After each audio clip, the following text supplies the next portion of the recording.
So ultimately, I don't have a hell of a lot to say about this as a documentary because it was just, you know, it kind of was what it was. I think it lingered a little too long on some of the band bullshit that I didn't really care about. But it got me thinking about this. So, ours is a society which deserves to be punished. We have called out for correction so loudly for so long, yet we act surprised when it arrives. Our culture has banished dark gods, washed away, cleansed out are all the divine representations of our most venal, and some would argue most human, desires. Our Buddha smiles like a jolly fat man. Our gods are clean and upstanding citizens, and even when they aren't, we simply hand wave it away. Their dark sides are covered by slick apologetics. I have few beliefs I'd call spiritual, but this is about as close as I get. We are all beings of light and darkness. The two are intimately connected. Light and dark, life and death, eros, thanatos, God, devil. How we handle these natures is how we are defined. Some find balance, some go to extremes, still others go into territory beyond. Having an outlet for our dark natures, a place we can channel those thoughts and feelings and explore them, exercise them, seems essential to me. Maybe this is because I feel particularly sympathetic to my own dark nature. This outlet is precisely what sanitized monoculture is attempting to destroy and what so much of our culture is dedicated to eliminating. Maybe it's because I believe ritual is powerful as a psychological force, but I feel like if it was socially acceptable for me to carry out satanic curses upon the souls of, say, motion picture executives, I could have a mechanism by which I could channel and work through my hate and anger. I know the devil probably isn't going to actually come and suck the soul out of the Google billionaires I can't fucking stand. But perhaps the ritual act of praying to the legions of hell for it for 7 days and then blasting a load into a pentagram or some shit heals me somehow. It gives me power over those dark feelings. Fortunately, for the awesome forces of neo-Puritanism, these kind of outlets and expressions are dutifully marked as socially unacceptable and, even worse, heretical. Where there was once a guy you prayed to if you wanted world peace, and a guy you prayed to so your crops grew well, and there was this other guy you prayed to for some other impulses in your life. Things like sex, the misfortune of your rivals, forbidden knowledge. You had the option. You may have had to be discreet about it, your trip to visit the temple of Asmodeus or whatever the fuck, but it was just as valid a human impulse. Then these cults got it in their heads that there was only one God, and that God was everything good and righteous. Now look where the fuck we are. These squeaky clean maniacs have spent the better part of a few centuries taking away any outlet for the dark impulses that course through your veins. As soon as they find a new one, they make sure to oppose it. They have committed themselves to sewing up all the ripped seams in our culture, but no matter how many stitches they put in there to contain this darkness, it always finds a way to come spilling out. Serial killers are just the latest rip in the fabric, the newest outlet. They are shamanic figures in our society, channeling the madman who wants to howl at the moon and fuck and kill anything that gets in the way. That person lives inside each of us, and we are all so much more closer than we think to a frothing mouth full of foam and human gristle. These maniacs serve as the place where we put all these feelings. Most of us will never understand what it's like to stand alone, outside of human morality and steadfastly in the camp of pure evil. The fascination with them is the same fascination and fetishization the repressed always feel. Denial breeds a deeper kind of fanatic. They represent the part of us polite society says should never, ever get a voice, and in denying us that voice have ensured that the outlet for this voice will never be healthy, never be anything but destructive and a waste of human life. I had the extreme pleasure of talking to artist Joe Coleman, who was interviewed in this film, at length on this very topic for Fangoria back in the day. Something he said to me about his own relationship with serial killers, he corresponded with the likes of Charlie Manson and John Wayne Gacy, stuck with me ever since. You could say he helped shape my whole perspective on the concept. He said this: if you want to talk about the real questions in life and the real questions about morality and reason, these are people that have gone over the edge. So who are you going to talk to? These are the people who have really confronted that. What do they think, being on the other side of morality, humanity, and reason? All the saints I grew up learning about, they'd all suffered some kind of great suffering. Whether it was a saint that had their eyes gouged out or beheaded, they became saints from a martyrdom, a great tragedy. I thought that was powerful. I began to think that it's the shadow self of these saints that is just as important. The shadow self being, for instance, what about the person who committed the atrocity on that saint? The soldier that stabbed Jesus or crowned him with thorns? That side has to be just as compelling. One would not exist without the other. It seemed almost as if their side of the story needed to be told. Joe understood that the reason we have serial killer culture is that we are no longer allowed to worship at black altars. The monoculture is death. We have nowhere to put all the blackness it produces but into our treasured tribal shaman, who exact the price of our comfort in terror and blood which is all too real. Then we hold up the executioner, the man who wields the sacrificial dagger, and exalt him in our tabloids. Then it all happens over and over again. Serial killer culture is God, America, and apple pie. It's the price of your suburbs and your need for an all-American ideal. Dave Pace, happy Halloween, my friend. Happy, yeah. Very happy. Well, listen, Max programmed this show, so I want to get him started. We got Joe here, we got Sara Brooke here. We're going to hear everybody's thoughts and opinions on this film and what it's trying to convey to us. Max, I got to ask you, why are we back to serial killers again with you? I mean, obviously.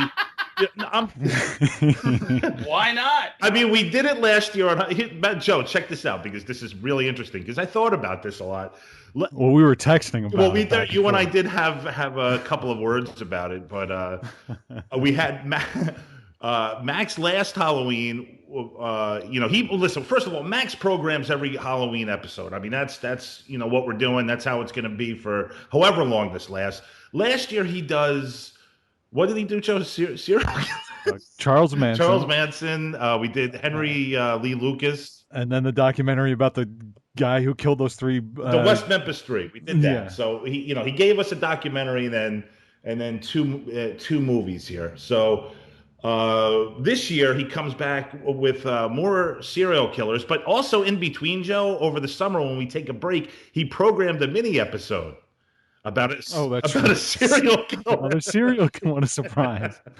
I was really looking forward to just sitting down and watching like a macabre horror. Me too. And then watching this documentary. But it was so funny. This afternoon I threw on a simple, stupid horror movie from like 10 years ago called Joyride, and I was like, man, this is what my mouth is watering for. Directed by John Dahl. Yeah, exactly. And this is what I'm going after here during Halloween.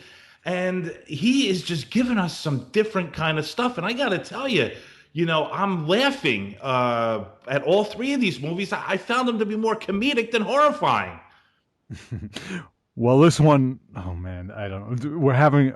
Did you guys have this filmmaker on, or you didn't? No. You did.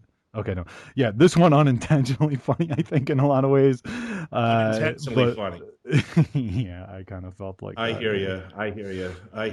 Well, go ahead. You were going to ask Max a question. Well, Max, basically, and quite simply, I mean, why is this a recurring theme here? Why can't I watch The Shining? Why are we doing that? I mean, it doesn't have to be The Shining, but why are we watching this stuff again this year? And I'm not complaining. I'm just curious.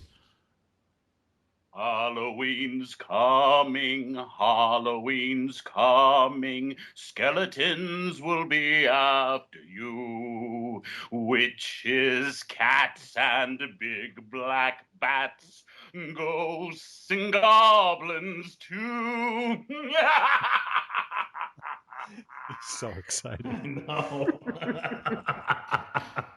What was the question, Tom? Oh, yeah, why serial killers? And again. Hey,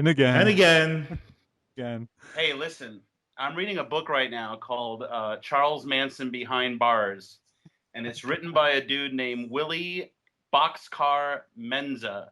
And this is really, I mean, I've got like every book you can possibly imagine on good old Chaz, but this really takes you inside the prison, inside Cochrane's men's facility that Charlie no longer is housed at.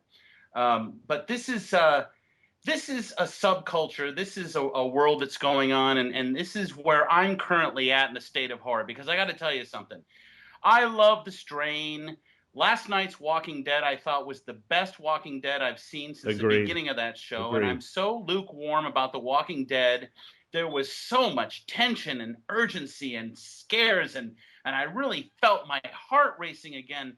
And I gotta tell you, man, I was really surprised that imagined horror was grabbing me, and I really dug Coven, and I haven't seen American Horror Story Freak Show, which takes place evidently where our guest is residing, Juniper, Florida. But for me, fellas, right now, for me, true world horror is what's scaring me. Okay, I'm not being bought and sold by the Ebola stories. But I got to tell you, things like ISIS, you go to a website like bestgore.com, which has really the true, awful, horrendous, horrific fucking things. You're talking about people, you're talking about real people getting their heads cut off, Max. Yes, these are the horror, because everyone has. Of course it's horrible.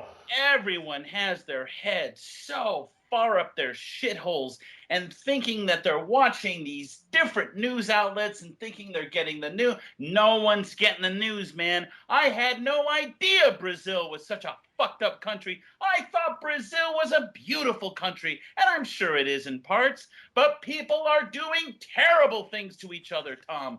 Terrible things to each other. Max, and it's enough. It's destroying me. They're doing terrible things everywhere. Everywhere. It doesn't matter. Brazil, America, there's no difference. Walk into a men's prison, for crying out loud. You want to see some horror? Watch Oz. That's horrifying. I'm with you 100%, but this is the point, Tom, and this is what the point why I wanted to tie in these three films. Okay. Serial killer culture, 15 murders inside the mind of a serial killer, and Man Bites Dog. Because this is exploitive, man. This is like, I just told you about bestgore.com. I go to bestgore.com every other day. Why do I go there? I hate going there, and I only feel miserable, and I only feel angry at the human race. It has so much to do with what Dave was saying in his review. Actually, he started it. I think Dave was something like this cult. We deserve to be punished. Yeah, something like that. And it kind of flowed from there. Really great review, or really great essay. Yeah. I'm not quite sure it was a review, but it was pretty fascinating. I didn't really like the film, by the way. I know. Well, you kind of, it was more interesting what you wrote than actually reviewing the film, in my opinion, anyway.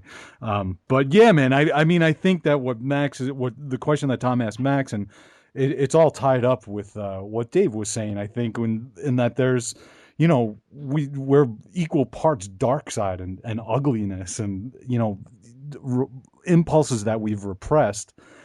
And, the serial killer culture that all these people in this film are obsessed with. And as I guess Max falls right in line on that. I don't it's about trying to come to the conversation yet, though. I don't. It's about trying with these people. Well, it sounds like you're trying to trying to come to terms on some level with that dark side, or that that fear of violence and that dark impulses of you. Is that not? It's not about somewhere coming in to the terms. I have no choice. The horrors of the world have gotten inside my house. They're now splattered against my walls. And I'm talking about the reason I chose this documentary, which I agree, I think is a very, very weak documentary. Extremely weak. I think there are elements of this documentary that are getting back to my point about exploitive. I mean, if you think I watched this thing and got off on it, you are dead wrong. I watched this thing and got very, very irate at these people collecting artifacts and trinkets. Yeah, but you're going to gore.com or whatever it is every Joe, day. You don't know what that is. That's just a reflection of reality that's going on. Those are photos and video posts of all the horrific things going on in the world. That's not some creepy guy collecting. But somebody's them. making money off. Right, somebody's making money. Well, yeah, but exactly. And this is the point of why I'm bringing this up. I want to elevate the conversation, not to just about what the doc is about. Okay. But how the fact that these people, is it right or wrong? Is it good or bad that they are profiting off of these things. Like you've got the guy with the dime museum. You've got the guy who's dealing in John Wayne Gacy art. The great Joe Coleman. Are you kidding? He has his own documentary that's amazing. You know, he's more of like a reflection of all this stuff. You got the guy who I think we're going to talk to who on the next episode.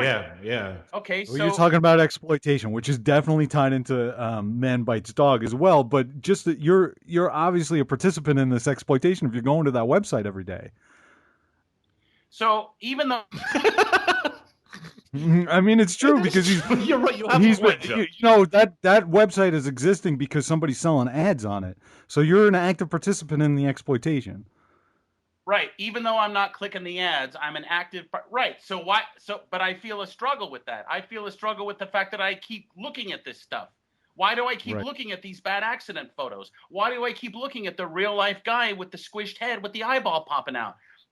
All it does is disturb me and upset me and make me lose even more faith in humanity. What am I doing? Yeah, I mean, it's a point that they bring up in that documentary that, you know, you can't blame the media because if it's not John Wayne Gacy's paintings, then it's going to be his socks or something, whatever he said, you know, the dirt under his house or whatever. You know, someone's going to be making a buck on it because someone's going to buy it. You know what I mean? So I mean, the media is an exploiter. So the killer is a terrible person, and the people who are you know are buying this stuff. You know, they're part of the chain. Joe, it's all bad. It's difficult not to. And look, man, it's difficult not to be fascinated by. You know, I've bought serial killer books and all that stuff. So it's not like I'm separating myself. Of course, yeah, and the same with me. And I'm not trying to separate myself from Max either. You know, because I have an infatuation with Ted Bundy. I mean, I watch his interviews. I've watched any movie that they've made about this guy. I'm completely infatuated with him, and it's all a part of the big serial killer machine, Joe. Yeah. I mean, it is something to consider. The exploitation's it's not a pretty thing, man. And you know, I don't know. It's difficult for me to come to terms with as well. Well, Joe, normally this is a boys' club, right? I mean, we're always it's just a bunch of dudes talking all the time. We got a chick here. We haven't even heard her voice yet. Hi, Sarah. Hi. You guys are so in love with each other. I figured I'd let you keep talking. Yeah, that's why we don't have any women here usually. Sarah, you gave this documentary a shot this afternoon, right? Yeah. Nothing there. Well, I had a couple of issues with it. I mean, I agree with what you guys are saying about the fact that it's very, you know, some of it's a little disturbing, you know, how some of these people are they just seem kind of delusional in that they're talking about how, especially like the first guy in the film was talking about how he doesn't do this to make money or anything, but yet he is working, you know, he worked very closely with all these serial killers over a long span of time to sell their artwork and to sort of be their broker. So I thought that was a little bit hypocritical of one of the people. But I think my problem with this was that, you know, as a storyteller, I like there to be some sort of story woven in about why these people are doing this, and there was really no connection. It was just like a handful of people who all have this fascination. Right, it was lazy. People. It was just it was very, very lazy. I mean, he didn't even like try to like, you know, interweave all this shit together, Joe. You know, it was just like there was no that guy, this guy, that guy. There's no theme there. Right. Well, there's no arc either. There's no progression. There's no forward thrust, and most importantly, there's no real revelation except Dave, Joe Coleman. The whole thing. If I watched the last 5 minutes of it, I would have been happy. You know what I mean? Like that guy was really smart and really insightful. Everybody else I'm laughing at most of these guys, Joe. Yeah, I don't want to. I don't want to denigrate anybody, you know what I mean? Everybody likes what they like. Everybody's likes what they like, you know. But as a film, there's nothing like revelatory to me. You know, there wasn't anything incredibly illuminating, and maybe it's just because I've already, you know, from our experience on the Horror Palace, that I've already sort of covered a lot of that ground. Gotcha. Yeah, and you know, the guy has obviously a fascinating subject that, you know, we could sit here and talk for hours, you know, about. And there's just, Joe, I mean, it's just, again, like what Sarah's saying and what you're saying, just the film aspect of this, lazy. Just a bad job. Yeah. I kind of felt like it was repetitive. And then I will say that people who are obsessed with serial killer culture, like the subjects in the film, will probably like this film a lot. And I think it suffers from the same thing as probably 90% of documentaries, is that it tends to be preaching to the choir. You know what I mean? Like it's a film for people who are already obsessed with serial killers, not people who are sort of interested, or it's not, or you know what I mean? They're not going to win anybody. Yeah, that's over, interesting, Joe, because you brought that up during a review in the past. We were talking about religious, and you used that term, preaching to the choir. And it's like, I could sit there, I could watch religious, and I'm like totally into it because I'm going to agree with every single thing that Bill Maher is trying to convey to his audience. How many right wing conservative have actually watched a Michael Moore film, and how many people do you think actually had their minds changed by a Michael Moore film? Like probably 0.0. You have a point there. Yeah, I mean that's a great. You know what was actually interesting though? There was one part of this film that was actually really interesting, and it was at the very beginning. And I have to be honest with you guys, as it like kind of went on, I started to like fast forward on my little Netflix thing there because it was starting to get really repetitive. But the cool thing I thought, and I don't think it's cool, but it's just interesting how these well-renowned horrible evil serial killer people were sending letters to some of these brokers, and it was interesting just how they were like communicating like normal, and you see them as these monsters, which is what they obviously are. But it was interesting kind of how they established sort of like pseudo friendships with some of these people. I thought that was interesting because you just think that these people are socially completely not able to formulate any sort of relationships with anyone. Well, no, most of them are sociopaths though. That manipulative. Yeah, that do appear to fit normally in society. Only a few, I think, were like a Richard Ramirez type. It's like it's hard for me to see someone like that, having conversations with people that aren't, just downright frightening. And it seemed to me that Sarah, I think that might be what you're talking about. Is like somebody was corresponding with Richard Ramirez. And he, it's almost like they're saying, this guy, he's not a bad guy here, Well, yeah, dude, again, there was that Joe Coleman thing at the end. It was probably the only point, Sarah, and I agree with you, that like I thought was actually interesting was that, that Coleman guy was talking about somebody. Oh, no, maybe it was someone else. I forget. They had sent, Gacy had sent a letter of condolence to somebody about their mother passing or something like that. And a card, like a Hallmark card, Joe. Yeah, and he said this was probably one of the few interesting points of the film is that Coleman, I think it was Coleman, correct me if I'm wrong, but he was like, we tend to think about these people as monsters, but they're actually human beings. It's just that their actions are monstrous, and that's a fine point. Well, with Joe Coleman and his mother too, it's really important to understand that Joe was extremely close with his mother, to the point that he's insinuated in interviews that they've had a possibly incestuous relationship. So it gets like it's a lot weirder and darker than it even appears on the surface in this documentary, which is kind of disappointing about the documentary. Is like, I'm kind of interested in that. That's kind of a weird thing that you might want to point out in your documentary, that, hey, by the way, isn't there more going on here? Yeah, there shouldn't be. It should be no holds barred here, Dave. Right? I mean, you should try to dig as far and deep into the psyche of everybody as far as you can. I mean, Jesus Christ, Max, we do that here on this podcast. I mean, you got a subject of serial killer culture. Take it a step further, please. Are you talking I was to me? really disappointed in how they handled Joe, to be honest, just because... Well, did you see the Joe Coleman doc, Dave? Didn't we talk about it? Yeah, I think we did talk about it. I wound up buying it. I think wasn't it your recommend? Yeah, I think so. Joe's an amazing human being. Like, he's a really amazing human being. He's probably one of my favorite people I've ever talked to. I think like the hour and a half or so we spent together was just like... The guy is just dropping bombs on you the whole time, right? Like he's an absolutely incredible storyteller, and he's got this whole mythology, about himself and about his world. It's absolutely phenomenal. Well, I gotta say, I am so disappointed in all of you because you clearly are course. not people. No, you are not people who enjoy lifting up the rock and looking underneath to see the worms. I mean, you're just not. You're That's all. not You're true. That's so not listen. There were That's You're no true. all. worms to lift. There was no Yeah, rocks to are lift. you listening to what we're saying here? We're trying to lift a rock, but this guy had his foot on it. Look at these. Look at these creep shows in this dog. Look at these people. I mean, Of course, and that's we funny. went out in the It's- backyard. We went out in the backyard with a guy who had a shed full of spiders and old Jeffrey Dahmer comic books. To me, that's I mean, just That guy was That's- cool though. I'm like he was he was funny. fantastic. But I love the fact that the film didn't even. I mean, it's angering you because it's a bad film, but I was angered by the moral questions it was stirring up with me.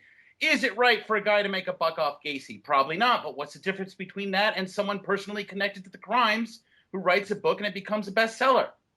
For me, it's like that's part of our history, our lore, our collective subconscious, whatever. You can't curb the curiosity and the bloodlust. So why do we? And you people clearly don't, which is fine. But why do we look at this stuff? Why do I go to that story in the newspaper? There is so much killing going on out here. How come those are the first stories I go to? It's like I've been programmed. And you know what that means? That means I am the least intelligent. That means I am than all of you. That means I am the most, you know. Leave this, Joe. Are you hearing this? You know, you are all way too. You cannot be bothered Joe, with please like, help what's me. going on with like you know the baby that was found in the gutter with its throat slit. Me, this shit's keeping me up during the day, not at night. I'm sleeping much better Listen, with if Andrew. any of these people that this dude interviewed were saying things like you're saying, interesting things, I could get behind this documentary. Joe, don't you think that most of these guys were like really just selling themselves and selling what they're doing? It was like No, I think the guys with the banjo were definitely just trying to express their darkest innermost emotions. Those guys were whack. Oh my god! Like who Those would pay guys to listen really to that? bothered me. Look, man, I mean, I do think it's an interesting discussion. The difference between exploitation and what news coverage or what research or whatever the fuck. I mean, these are fine points to discuss, and it's usually just a matter of taste, and that usually just means that it's all bullshit. You know, because you know, you could say that, you know, you have good taste and you're talking about serial killers, you know, and you're right to be doing it because you wrote a book about it. But really, you're just as freaking exploitative as the freaking those guys with the banjo. You know what I mean? So, like, it's a matter of degrees and a matter of taste.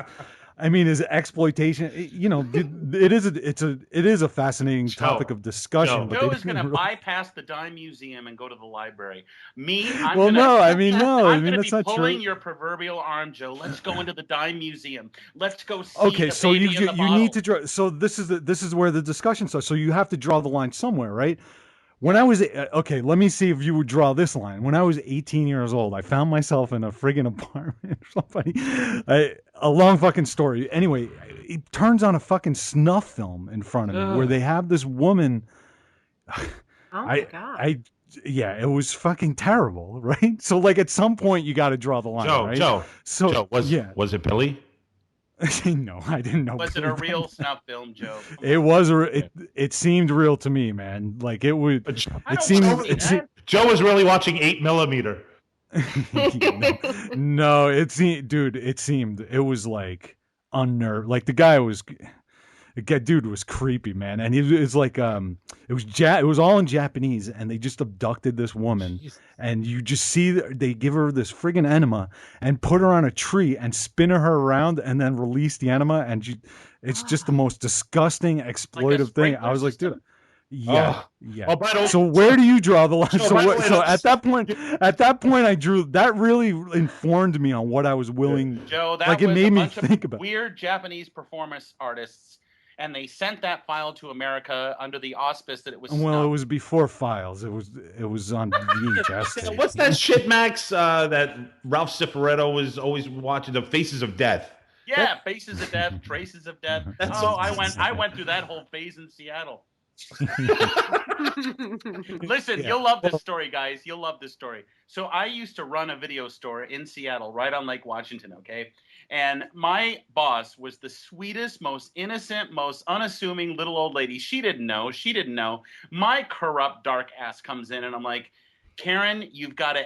I mean, we had like 19 copies of 4 Weddings and a Funeral. And I'm like, you need a section of sick.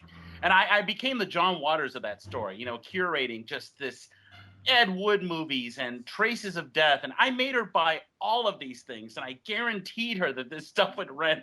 None of this shit rented. Yeah, Max, you had a whole winter's worth of viewing, didn't you? I did. And my friend Ellen Buck and I would just like break into the store at night, you know, and well, not break into the store, we had keys, and take those movies and go watch them. And oh, Our Place Video no longer exists. Hey guys, I wanted to ask you about one thing about the film that I thought was really creepy, and even for what I write about, and I write some pretty messed up stuff. I really did not like how the guy in the beginning of the flick was talking about how he had sent Gacy his pictures of his son, and then he drew those pictures, and then he put that pogo or what pongo, whatever that is, that clown. That was so freaking off. Like, why would you do that? Characters, right? No, it wasn't the Disney character one. It was just a picture. He like sent Gacy like 2 pictures of his boy. Like the child was like 2 years old, and then Gacy basically drew 2 pictures of this guy's kid, and then put a picture of his clown face next to one of the. And the guy was like laughing about it. Well, that's, you know, I can't. What are you gonna do? What? Right? Like, you know, it's one of those things that's so goddamn horrifying and just like bizarre and insane that like it defies all reason. The only thing you could do is laugh at it. I think. I don't know. I don't know what the response to that is. It's that or just die right there on the spot. Yeah, I mean, to me, that's just like that goes so far beyond brokering his artistry. He's actually sending his child's photos to this obvious monster. Does that piss you off?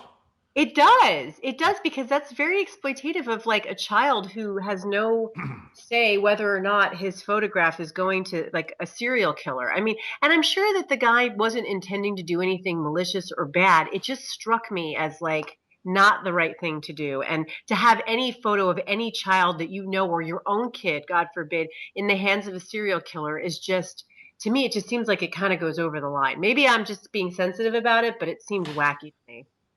Yeah, of course it's wacky. I think that what happens is it's like this groupie mentality where they get close to celebrity, like their version of celebrity, and it's all tied up with this fetishization, as Dave was saying in his review, of like this darkness, these things that represent these godlike demons or whatever. And you just do weird things, man. Just like you know, in the pagan rituals or whatever, you're sacrificing this and that or the other thing. This guy is getting so excited. He's almost in a metaphorical sense, almost, he's sacrificing his kid's image. It's fucking crazy, man. Max, have you ever tried to contact a serial killer like that? Like, would you consider yourself a groupie? Like, you're obviously infatuated with it. Oh my God, Joe, do you really think I would bring that kind of negativity into my life? Listen, if you just don't know me, man, you think I'm a fucking serial killer groupie? I'm asking you, dude. Joe. Tom, am I that far off base? Every movie that he programs on the show. Well, it wouldn't. Like, were you asking that question? I don't think is insulting. I think it's just like you know what, Joe? I could see Max going, yeah, hell yeah, I've done it before. You know, God no, I don't want any connection to those people. Those people are horrifying. Turn around and look at you. You don't want any connection. Turn around and look at your bookshelf. That's as far as my connection goes. Hey, listen, one thing, guys, that really did creep me out in this documentary, and I want to talk about this. We'll wrap it up with this thought. Is I never heard of Albert Fish before, and this is one creepy fucking motherfucker. I know they weren't obviously real clips of him, but this guy obviously made a documentary film or some kind of film about this man Albert Fish, who was like he did all sorts of awful things, man. He's like murdering children, eating people. I don't know. I never heard of this guy before, so it was fascinating to learn about someone like that and how he existed a century ago. You You just brought everything to a screeching halt. Who cares about Albert Fish? I do. I do too. I'd never heard of him so before now this you movie. two are interested in serial killers. No, I never heard of the guy before. Neither It was just, have I. it was a little fascinating, and the little shots that the guy did from his movie. Oh, so you did get something out of this, and you're like, I'm telling you. Fascinated. Did I say? Listen, did Suddenly somebody's fascinated. Did I say I got nothing out of this movie? I never said that. I'm just saying that, you know, a little morbid curiosity overcame you, did it? Yeah, man. That fucking dude was pretty scary, man. Thank you. Some skinny old fuck going around killing kids. That's nightmarish. He was horrifying. Boogeyman shit. That's boogeyman shit, and there are a lot of boogie people in the world, and we must protect ourselves. And a movie like this really reminds you that listen, you're talking to a guy who walks around with a knife strapped to his belt, man. I got a blade on me at all times. Oh my God. I don't trust anything, man. Oh, You walk around with a knife on you all the time, Max. Like a pirate. Yeah, I do. You like that? Hey, I want to call you out on something, Brooke. You know, the last time we were on the show, and I know you don't want to get into your private life, whatever. It's very precious. We're not going to get into that. But I remember there was one dude, another dude, I don't know who it was, but I had called you out on what a load he was. And you knew that I was right. You knew I was right. And slowly but surely, guess what? Is it fair to say you might not be with that person anymore? I'm not saying it's current. I'm not saying it's the past. I just want some acknowledgement that I was right. And you're calling me crazy? I have a third eye, honey. Sarah, that's the official segue into it's now Sara Brooke time. Thank you, Tom. I think Max is just pissed off because I can't believe that he'd actually walk around with a knife in his pants. It's not in my pants. It's strapped to my belt. And I got to tell you something else. That cover photo of you on Facebook squatting is really hot. I'm not squatting, dude. I'm like standing. Squatting, dude. Yeah, what? You are not standing. How are you standing when I'm looking right at you right now in a perfect full-on squat with the ass sticking out? Is this how you sell your books? Oh, I know which picture you're talking about. No, I was crouching. You were crouching. Oh, okay. Well, still very, very alluring. Thank you. Thank you. I want your knife, Max. You want my knife? I do. Her name is Scarlett. I'm going to send a picture of it to Joe and Tom, and they're going to post it for this show. Max, that's a squat. Thank you, Tom. No, Tom, it's a crouch. It's a nice squat. Crouching tiger. It's a butter knife, Tom. Hey, Sarah, I got to agree with Max. I mean, I'm just a fat guy with the gout, but, you know, that's a pretty hot picture. Now, why would you bring up your gout during Sarah's segment? Because I'm selfish. I want the attention. The fact that you have gout again is outrageous, insulting. And the fact that you have made such great strides, you quit your job, you got a new job, Thank you, Max. and you started on Wednesday, and you're going to be making more money. And so it is called upon you to once again take care of yourself, and you get the gout again. Yes, I do. And what did Joe say it was? What did you say it was, Joe, this disease? You said it was. It's King Louis VIII disease. It's thinking the same thing. Yeah, because it used to be, all the peasants, they didn't eat the rich food, but Tom's like a king. He sits there with a gigantic turkey leg and the velvet robe with the. Sarah, you are all my subjects. do you think it's hot that Tom has the gout? Would you bang a dude who had the gout? Be honest. First of all, you don't have. What are you asking anyway? Me or Joe? Yes, I think it's very hot. I think Sarah, Tom in a big puffy crown and a big puffy crown is very alluring. Bang a dude who had the gout. If you knew you weren't going to get it. Are you asking me, Max? Is gout contagious? No. It depends who had it. I mean, if it was like a really hot guy who had gout, it's fine. So hot guys get gout? Yeah, of course. They drink lots of wine. They eat lots of meat. Yeah, sure. That describes Tom perfectly. Listen, I eat a lot of meat and drink a lot of wine. I've never had gout. Well, you're lucky. What is it, Tom? What is it? Well, I don't know. It's a curse, man. It's just from the hand of God himself. Hell yeah. Do you eat a Dave, lot have of you filet ever had- mignon? Yeah. Yeah, well, I can't afford filet. Yeah, I do. I eat a lot of red meat. I mean, I've really cut down on it though over the past couple years. I mean, once I was diagnosed with this horrible, horrible condition, I have tried to cut down on the red meat and the shellfish, both which I mean I really enjoy both, but the beer is what I think does it. I mean, I'm a sucker for IPA, you know, and I have this urgency to Every show goes with Tom on the hot seat. yeah, we got Sara Brooke here, and it's turned around. It's always Tom on the but here's hot the seat. thing: Sarah's interrogating me. No, it's like it's just because it's just the natural flow of the show. Tom's always trying to wrestle out of something. Tom's got like a naked bulb dangling over his head at all times. Well, you hear him. He's Swinging back in and an empty forth, room. you know, Yeah, it was, like a metal folding chair. I'll tell you, it was torture enough watching 2 out of these 3 movies. You know, now you want to torture me on the show. Oh, Tom, what would you rather watch? This or Joe's Looming Kurosawa? What would you rather watch? Come on. Kurosawa. I'd rather watch Kurosawa.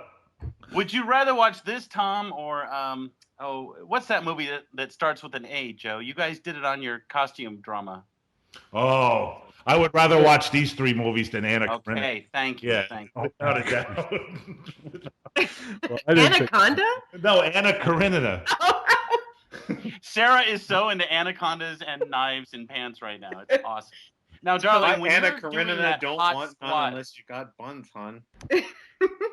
speaking of buns, when you're doing that hot squat against the wall, and you got the jeans on, Crouch! you're sticking that sweet round rear shelf out, and you're throwing the big curls back, the red curls, and you're trying to turn on all your fans. What's really going through your mind there? You're like, look at me. I've written 19,000 books. I'm going to get them with this one. Are you wearing undies? Are you getting aroused? I mean, what's going on in those jeans? Yeah, Sarah, that looks like a pretty bumpy cement wall there. You know, there's actually a secret to that picture. I wasn't even in a corridor when we took it. I was actually somewhere else. What does that mean? That means that picture is a little bit photoshopped. So I may have not been in a corridor crouching in the middle of the night. Ooh. Yeah, you know what that tells me? That tells me that whoever took your photo was like, holy God, she's squatting. Let's put her in this weird dark cabin. The point is that you're squatting in jeans. I was actually, you know what I was thinking at that time? I was thinking about how hungry I was. I was really... Was your stomach going... No, I just was like hungry. We've been shooting for like 2 hours and I was starving. Oh, poor baby. Yeah, that's probably real torturous. I needed a butter knife, Max. I don't know where you were at the time, but next time I'll just have to take you with me. It's just so hot to think of a female horror author squatting in her jeans and her stomach's going... You just love that word. But Tom, please, let's find out... Dragon. What? I was like What crouching about tiger. Yes. Tom, ask Sarah about her books. I will. I want to know what's going on. Well, the last time we talked to you, Sarah, you were doing...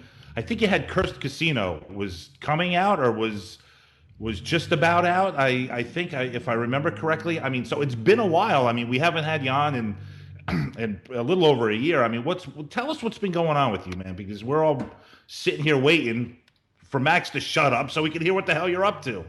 Oh, well, you know, it's been a really good year. I've finished a couple of additional books. I've written a book called Sunken Park. And then I also wrote a couple of novellas. I was also published with Clive Barker and John Carpenter, I think, since we last talked, in a book of short stories, which was really great. And I've just basically finished another book that is not with a publisher yet. I've just signed with an agent who's working with me and some bigger publishers. Mm-hmm. So I'm excited about that. And then I've got a book that I'm writing right now for a publishing company called Sinister Grin Press. Those guys are amazing. I'm writing a book for them that is definitely going to be great and will be coming out in probably mid next year. And then finally, I've been moving into somewhat of the TV area, and I'm working on a couple of things, including a series. Oh, and I'm sorry, I forgot one of the things that's coming out next month, actually. I have a series book that's coming out next month with Latches Publishing. It's the first book in a series of about 4 or 5 books. It's a paranormal romance horror kind of thing. Of course, lots of sex, as you know, I always incorporate in my stories.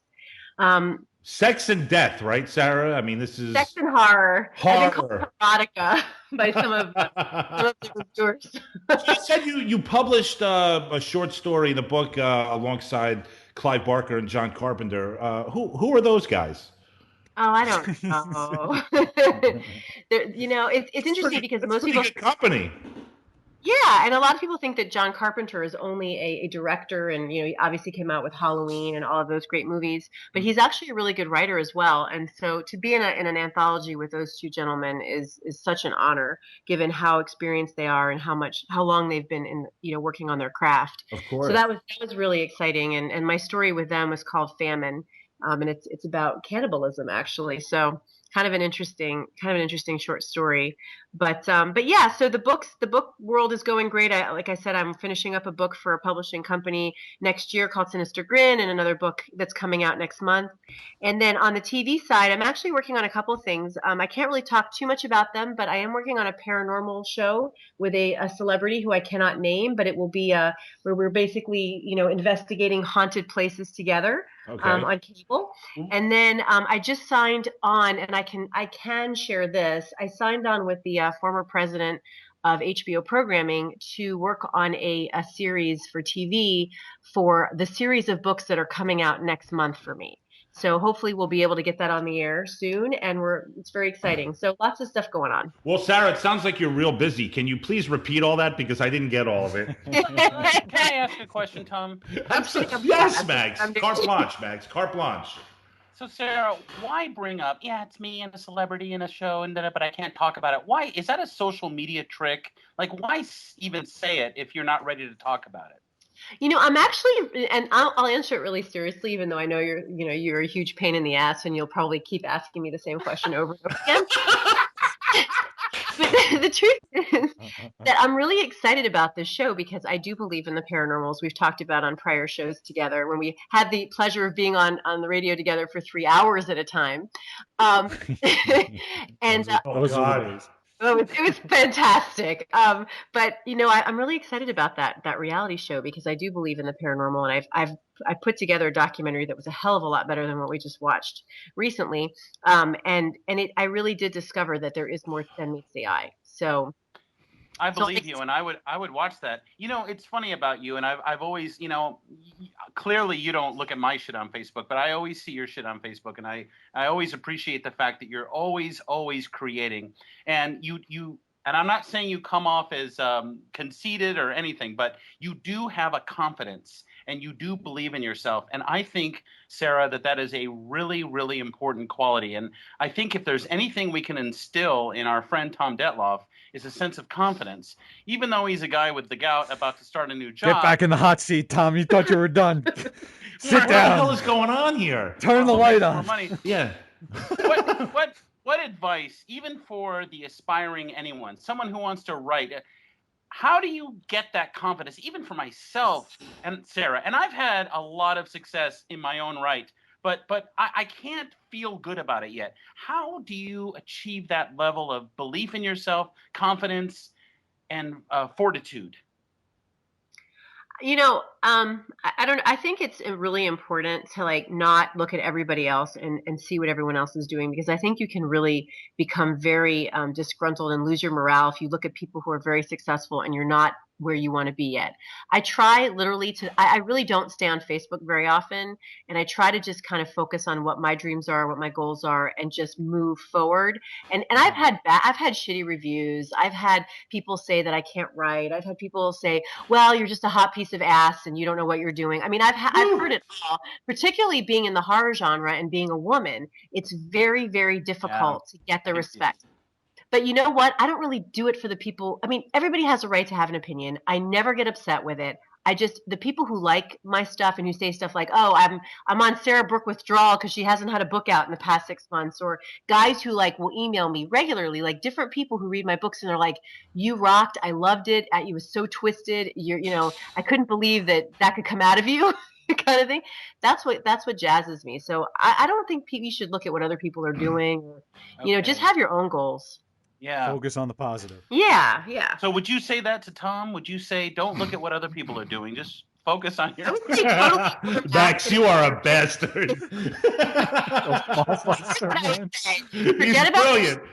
Nice. And we know Joe is doing his own thing. We know that Dave Pace is doing his, and I'm still looking for that fucking Rue Morgue magazine, Dave. I keep asking my wife, and she's like, issue 49 is not there at the Barnes. But it's the Tom that we want to nurture right now. So we're working on that, Sarah. We're getting there. I think Tom's awesome. And I think he's got his own skills and his own talents, and he's just rolling with it, So would you engage in? Let me ask you this. I'll be gentle. Would you engage in a elongated hug with Tom, even though he has the gout? How bad's the gout? Are you like pregnant gout? Yes, my knee is like ready to give birth right now. Well, if it was just your knee, I would still hug you. Thanks. If I could put my arms around you, and I'm sure I can, then I would absolutely hug you. Yes. Would you grind that sweet squatty backside of yours on his blown out, folded? Max. Max, that would hurt. Ow! Ow! Sarah, stop! You're hurting my gouty knee. Ow! Holy shit. Joe, man, this is just... I can't do this anymore, man. Don't worry, I'll be gone next week or whatever. Joe, what's the next show? More boring movies? No, the next show is Man Bites Dog and right. But I mean the next lineup. Oh, the next lineup is Boston movies. We're going to be doing Ted and then Mystic River and the Friends of Eddie Coyle. Oh, that's the counselor's show. Yeah, I've already snored in his ear, too, for it. He told me. Well, Sarah, listen, everybody can still get to your website, www.sarabrooke.com. Yep. And Joe, she has a link to our podcast on our website. Can you believe this chick? That's awesome. Thank you, Sarah. Yeah, that's very nice of you. We'll definitely link to your stuff. So send Tom or me, if you still have my email address, send everything over. We'll post it with the post. Yeah, absolutely. Sarah? Sounds good, yeah.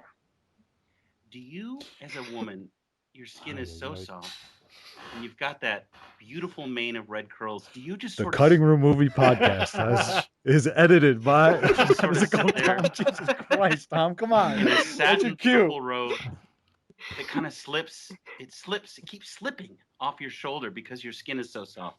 A satin purple robe, and you're sitting there with black candles. We haven't had a woman on in a while, Joe. Let him have fun for another 60 seconds.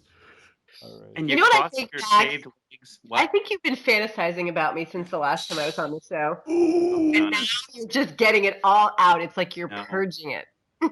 I totally pretended to Tom that I was Sara Brooke. Oh, come on. And I was so excited. Your butter.